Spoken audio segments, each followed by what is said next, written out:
Before we get started, do you like silly and wacky things? I know I do. And do you like something like this? The world's smallest Barney. It's so perfect, isn't it? Look at the eyes, they're so soulless.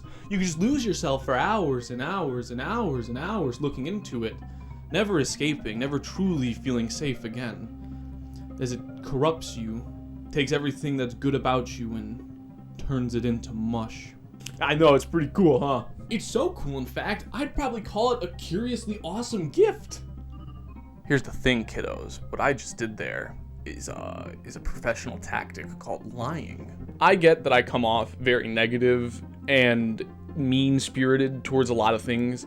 The last few videos of mine have been entirely mean-spirited to an extent.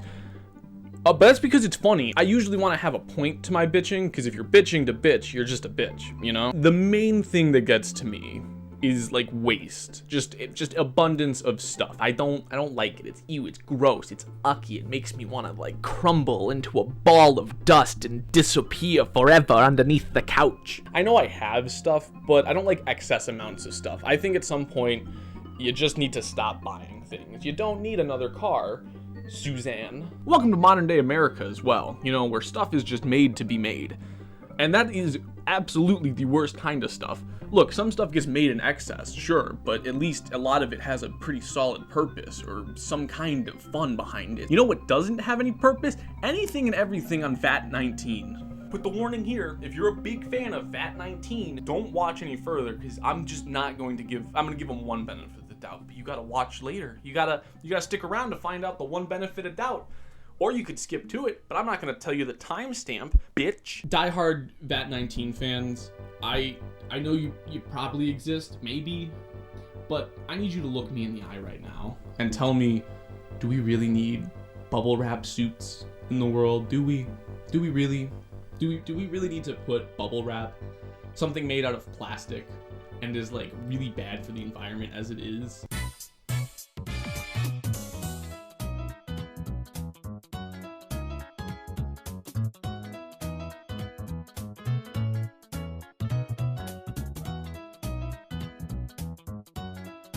And then turn it into a suit. Like, that suit has no real purpose out of the one time you wear it.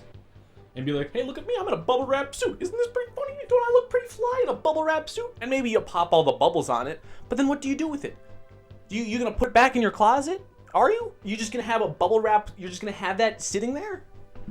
Ew. Look, I get the humor behind it. I do. I really do. I don't think he gets it, guys. But this isn't fake products. These are real things that you can order. Do you mean to tell me that we should have a warehouse full of bubble wrap suits? I'm gonna give them one, like, major benefit.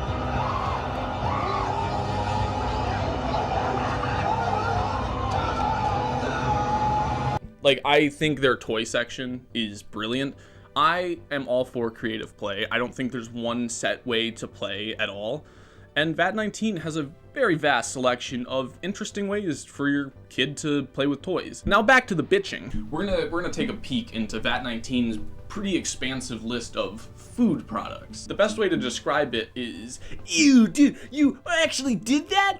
What the fuck? And this line of product is very abundant. I'm gonna read off the list here, so if I'm not looking right at you, understand. We got hot dog candy canes, ketchup candy canes, pickle candy canes, mac and cheese candy canes, Lester's food sodas, sriracha chocolate bars, grass soda, and dirt soda. Ew, gross, ucky, I don't like it. I'm not a fan. You can't make me a fan, no matter how hard you try. Now what about the food that's actually meant to be eaten? They're gummies. There are so many gummies. Look at all this stuff. Look at all of it. Look at all of it. Isn't that so cool? Isn't that so awesome? Gummies taste like shit. Who the fuck wants this? I don't know if you've had the gummy experience before, but it's just all vaguely fruity flavors and kind of like that vibe. You know, when food's like, that's exactly what every gummy experience is. Paying $15 for gummy pancakes, bacon, and eggs, it's just such a waste. It is just throwing away money for food that's not even gonna taste good. You could have bought actual bacon, eggs, and pancakes, had a much better time with that $15. Instead, you spent it on That's not fun. That's not enjoyable. I think my uncle or aunt would be a fucking asshole if they gave this to me as a curiously awesome gift. Fuck you, dude. I don't want this. Give me a goddamn chocolate bar like everyone else did. It's all the same recipe. It's all the same vaguely fruiting.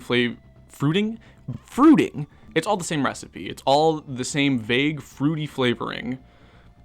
Copy and pasted in different shapes and sizes.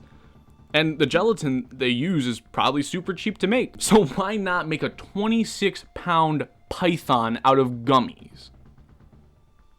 Please tell me, how do you eat these things? How is this not just a waste of food? You shouldn't be able to just buy a giant gummy snake whenever, wherever, because that implies that they are constantly producing them and making sure they have some in stock. To lazily quote Jeff Goldblum from Jurassic Park, they were so obsessed with finding out whether or not they could make a giant gummy snake that they never stopped to wonder if they should make one.